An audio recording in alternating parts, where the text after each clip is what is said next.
Should I be a good guy? Since I see in chat you all have such a hurry while getting into League, you know?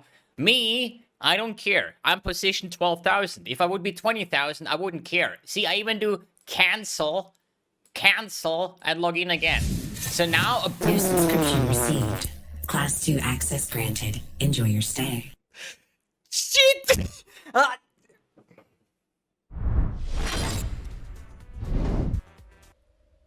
Wait, this doesn't make sense. This Orb of Fusing costs 624 tribute. This one costs 752. And the one that I deferred costs 900. And 3 fusings cost 600. What?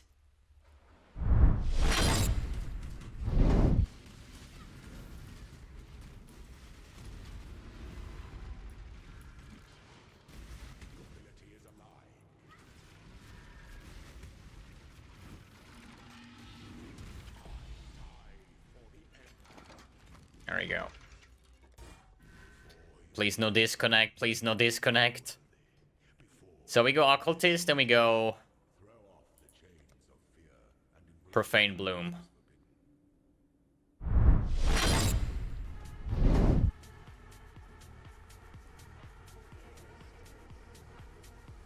Guess I get another disconnect right here.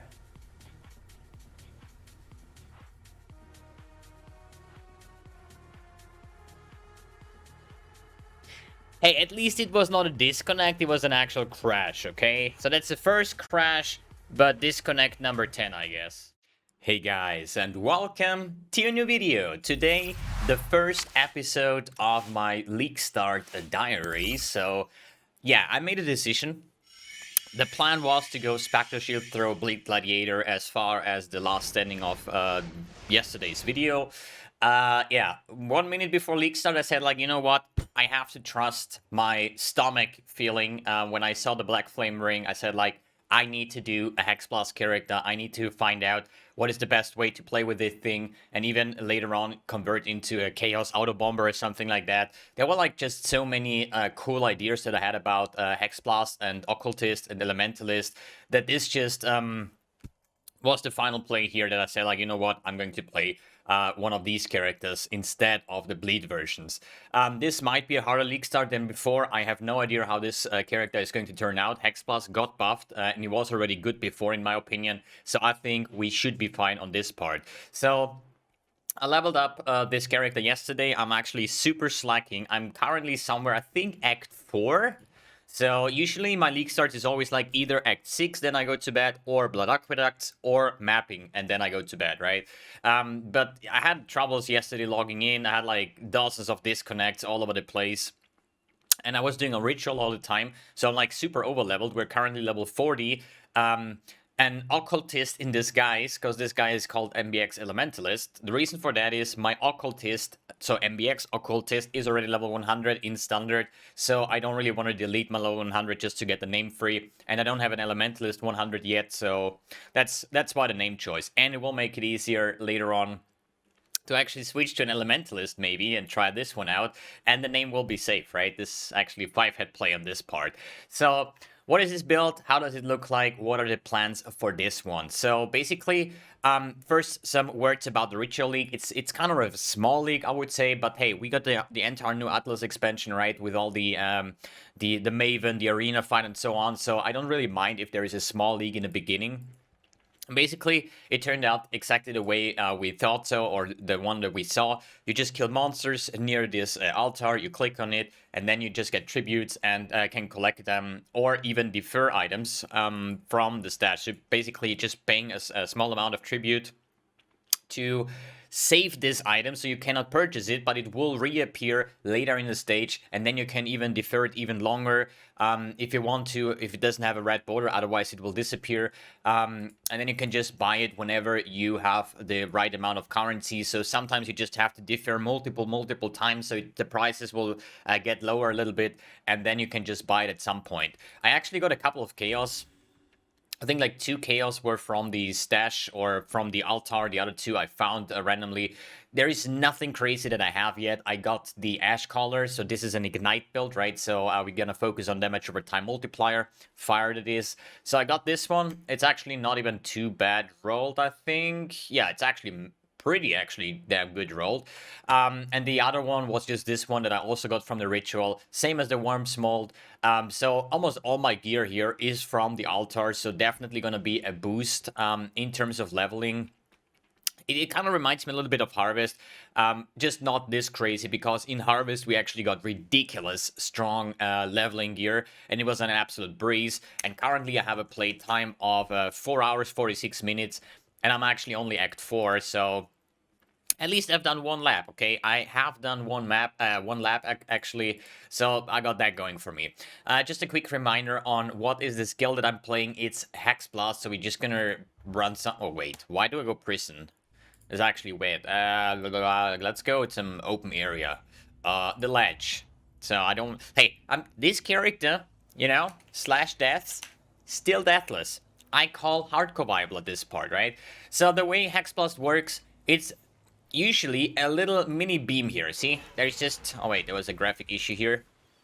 Nice ignite proliferation right there. So you have this one single beam coming down, right? And this is when the monster is not cursed. So what you have to do to trigger the explosions is you actually need to wait until your summon Raging Spirit from the ash color disappears. So you're actually just gonna curse those monsters, and then you trigger these big explosions, and then the ignite proliferation stuff is going to pop off, and is just killing off entire screens in this part. So the way this also works is with Doom. So if I would just have a Blasphemy Aura with Flammability, for example, right? This will not generate Doom, basically. Doom is just a mechanic that when you self-cast a curse, it builds up Doom over time. So here it says, curse gains 20 Doom per second, so after 2 seconds, I think my current maximum Doom is 40 with the Skittering Runes that gives 10 maximum Doom, and I think 30 is the typical maximum. This is where you get all your damage from, right? And this will also trigger the explosion. So if you would have the Witchfire Brew, for example, it gives you a level 21 Despair or something as an aura, this will not give you Doom. As well as not like a cast one image taking setup with anything, so you have to self-cast. Every other situation where I have like curse enemies on hit, for example, does not generate Doom, does not generate any extra damage. But there is one big difference here. A cursed enemy will explode, no matter if it has Doom or not, okay? So if I have a Witchfire Brew and I curse enemies nearby, I will still trigger the explosions, I just don't get the extra damage by consuming, basically, the Hex. So how do you know that you have a max Doom and the maximum damage output? You basically just curse an enemy and then you just watch the icon, and at some point it's going to be full and like blinking or something or pulsating, and then you know you have maximum Doom. So let's check it out over here. It's loading up and now it's actually full. You see that this is just pulsating and you know now it's maximum Doom. Now you get the biggest amount of damage out of that. But for the average mapping, you basically just run around. You don't need Doom by any means to kill off monsters. I mean, yeah, we are here at fucking Ledge, right? So you don't need Doom anyways. But if you're fighting endgame bosses or like typical bosses, you always want to go for the maximum Doom. This takes at the moment about 2 seconds to get the maximum Doom. There is a keystone which is called the Doomsday, which basically means you're gonna set up your area of effect here, and after 1 second it has maximum Doom, but there is no Doom within this first second, right? It will still be cursed, the enemy, you will still have the explosion, but after 1 second, no matter if you need 100 Doom and it builds up over 10 seconds, for example, right? This doesn't matter. After 1 second, they're gonna have maximum Doom as long as they stand in there, right? So this will be a locked area with the flammability. So let's assume this chest is a monster, right? And I use it after 1 second maximum Doom, but it can also be that you cast this one, and then the monster is running out of the circle, so it will have absolutely no Doom. And basically, after gaining a lot of items, more or less, and you're gonna have items that will have hexes have increased Doom gauge rate, so I personally don't even mind the Doomsday, to be honest. I might pull it in later on for like Saros or anything like that.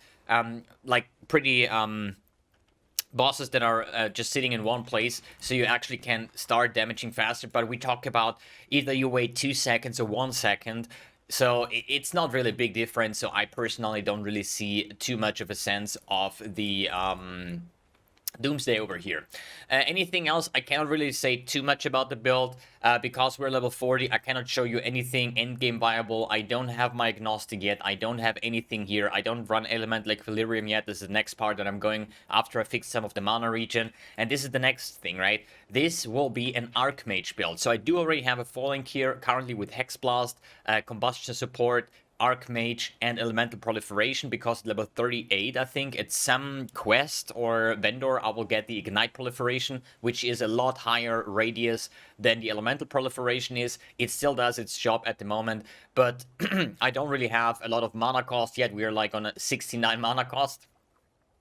And main thing is I don't really have to sustain either, right? If I just go with an Arcane Cloak, which soaks up like a 52% of my mana, like look how slow my mana recovery is, right? So even if I use Flask, it's like super slow. So I need all those keystones where I'm gonna get mana over time, mana when I get hit and stuff like that. And the Trickster actually has something built in, because I usually played it, the Archmage Hex Blast, as a Trickster.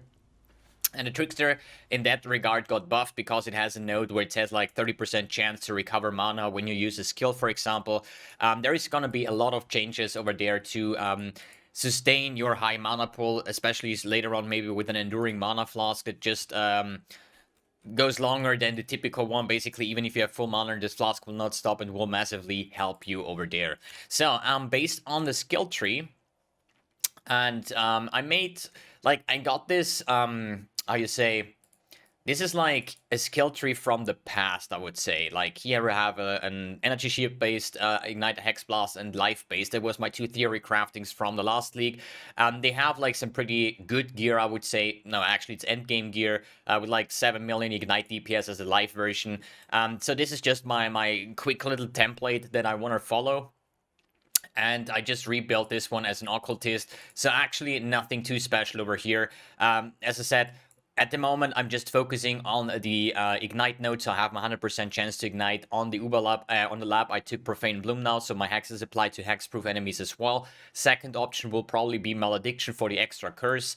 And then I will try to get some Vixen Gloves to actually pop off these massive amounts of curses over the place, right? And for the rest here, it's just a generic skill tree, right? I just focus on, as I said, fire notes over here, fire notes over there that I already picked up over here. And now in the next step, and also don't forget your Hexmaster and the Skittering runes. For the next step, if I can buy an Intuitive Leap soon, I would actually take this jewel slot and take things like Mystic Bulwark, Prodigy of Perfection, Discord Artisan, the blast radius and stuff like that, and even save up those points because I only need the Skittering runes. But this costs like 10-15 chaos at the moment. I just have to like check the trades today if I can gather one of these, and I actually want to make a priority list, what is most important and what not. And then I'm just gonna go down here, pick up Agnostic, pick up all the life notes, maybe even pick up the rest notes over here and go Supreme Ego. Because at some point, I'm actually not even running any auras at the moment, just because I'm Archmage, I don't want to reserve any mana, and that's why I'm actually saving up for an Essence Worm ring, so I can use my Malevolence over there. So there's a lot of things to do. As I said, the character is brand new. It's like a couple hours old. We're Act 4, so it's hard to make an entire build guide. So that's why I use this video to just explain what are the plans right now. What does the skill tree, the early one, look like? And then we're going to start going for some upgrades. If I check the items over here, there's not like super cheap items, but neither it's like super expensive. Like a Crown of Eyes, Crown of the Inward Eye, will be expensive in the start, but will drop massively early on. So I expect to get this, I don't know, like maybe in like 2 days or so, 3 days. It's a nice damage boost, but it's not like build enabling at all, right?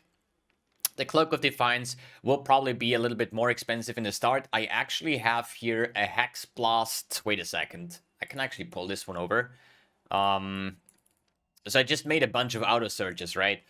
Which are basically all the items that I want to have. So let's go over those, actually, and see the prices. So at the moment, the Essence Worm is 4 chaos. I could already afford one. Will I do that? Probably not. I will just, like, just map, you know, I don't really need the damage at the moment, and I know that these items will get cheaper at some part, right? Then here we have the Vixen Gloves are currently 1 Chaos. Yesterday we're at 7 Chaos, so that's why I didn't want to buy it yesterday. So I'm probably gonna get myself some Vixen Gloves right away when I start the stream, probably, so I can get those multiple curses. I just need to see if I can get some full-linked ones for like a Chaos or two, because my current full-link setup is in the gloves over here. Then here, the Cloak of Defiance currently 55 Chaos, which is like 1.5 Exalt. So this one is actually something a little bit later on, I would say, even though it's like super insane, especially with the Mind Over Matter and the increased Mind Over Matter and the Mana Region and stuff like that. Then over here, I have a Star of Rayclast and Auto Search. Doesn't really matter because this is a vendor recipe that I will focus on later on. I actually need a Lightning Warp level 2020 corrupted as far as I know, but I'm not entirely sure. Let me check real quick. Star of Rayclast, was it a 2020 corrupted? Lightning Warp level 20 corrupted, so no quality. So I just need a Lightning Warp corrupted. So I will actually gem level 2020 corrupted. Yes, there's probably none on the market for obvious reasons, but we're still gonna leave it on auto search. So if it pops up, I can actually buy one and get myself a Star of Rayclast, which is an insane area of effect of hex skills and stuff like that. Another version would be the Adziri's Foible. This is currently super expensive. They were like 10 or 12 chaos yesterday. Today they are over in Exalt. So I'm pretty sure I'm gonna go for the Star of Rayclast early on because this is actually super expensive. Then Intuitive Leap is another one, as I just explained, with skipping a bunch of skill nodes over here when I take the jewel slot. Not really too high of a priority list. Then Surface Heart, yeah, this is something that will come later on. This is for my Chaos Auto Bomber, and I don't expect this to pop up too early, and if so, then it's going to be ridiculously expensive. Obliteration Wands, they're currently 1 Chaos, so maybe my first item purchases will be double Obliteration Wands and what did I say? The Vixen Gloves, probably. It's like about 3 Chaos. The Black Flame Ring. Yesterday they were 100 Chaos because there was only one on the market. Now they are 5 Chaos. And I expect this ring to be 1 Chaos or 1 Alchemy. Maybe tomorrow or in 2 days. We're going to see about that. And then Windscream boots, I want to use those for the additional curse, but I'm not entirely sure because I plan to use these ones with my Elementalist. But since I'm Occultist right now, I do get the additional curse from the Malediction over here, so maybe I don't even need the Shriek boots, but it might be a cheap substitution. I just don't know real quick. What are the vendor... Wait, Wind Shriek PoE. What is the Akil's Prophecy? We need Dark Tongue's Shriek, so let me see how expensive that is. Dark Tongue's Shriek. It's currently going for 50 chaos, so yeah, 1 Exalt. It's pretty expensive, but at some point this will get lower to like maybe 15 chaos, and the boots are not too bad. You get an additional curse, you also have some all resistance on it, movement speed, and the area of effect of hex skills, which is like, you know, if you... Just think about it. You have Wind Shriek with 60% increased effect. You have the Star of Rayclast with 60% increased effect. On the skill tree itself, I think it was over here... I think there was like Hexmaster or something.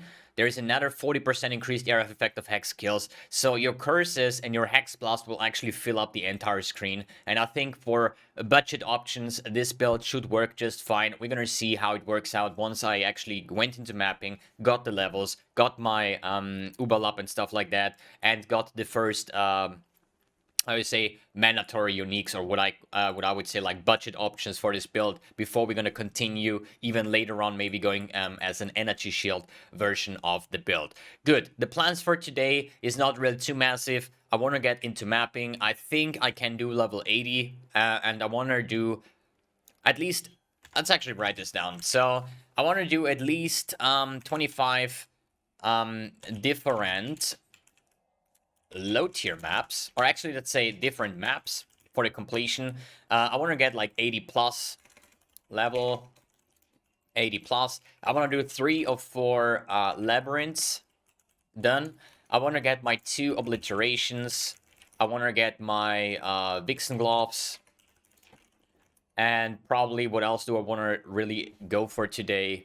It depends. Like if I would find an Exalt, like theoretically, right, I would actually probably go for the chest and try to start linking it. But if I don't find an Exalt, I'm not gonna find 50 Chaos flat today to just afford one of these items. And yeah, this is pretty much the only things that I want to do today, which is not really a lot. But hey, it's league start. It's completely random at the moment. How fast do you get currency? Will you have a lucky Exalt drop? Will you invest into it to make more out of it, or just enjoy the mapping grind and just go for the greater good? But I think this one for day one is actually quite okay. And then we can make a plan and forge out what we're going to do with the Atlas completions in the next couple of days. All right, guys, thanks for tuning in. Thanks for watching. I'm going to stream now. I need to get this girl into the high tier. No, actually into the mapping, more or less. And yeah, maybe see you later on the stream. Peace out.